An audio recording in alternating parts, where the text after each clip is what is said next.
Hey guys, मेरा भी नाम आप देख रहे हैं नवीन टेक्निकल जॉन। तो गाइस आज हम बात करेंगे Realme 14 Pro 5G and 14 Pro plus 5G के बारे में। एंड गाइस आज का हमारा टॉपिक है how to use and enable call waiting settings, tips and tricks. तो गाइस अगर आप कॉल बैटिंग करना चाहते, कॉल बैटिंग सेटिंग्स को चालू करना चाहते तो आप कैसे करेंगे गाइस यह सेटिंग्स। तो वीडियो को लास्ट तक देखिए एंड समझिए। एंड अभी तक आपने हमारे चैनल को सब्सक्राइब नहीं किया है तो प्लीज़ सब्सक्राइब कर दीजिएगा।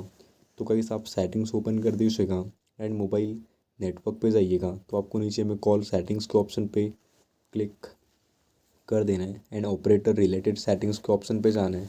तो आपको नीचे में एडिशनल सेटिंग्स के ऑप्शन पे क्लिक करके कॉल बैटिंग सेटिंग्स को चालू कर देना है। तो आप अपने फ़ोन में कॉल बैटिंग कर सकते, कॉल बैटिंग सेटिंग्स को चालू कर सकते। तो गाइस यह था आज का हमारा टॉपिक। उम्मीद है गाइस आपको वीडियो पसंद होगी। आज के लिए बस इतना ही। Thank you.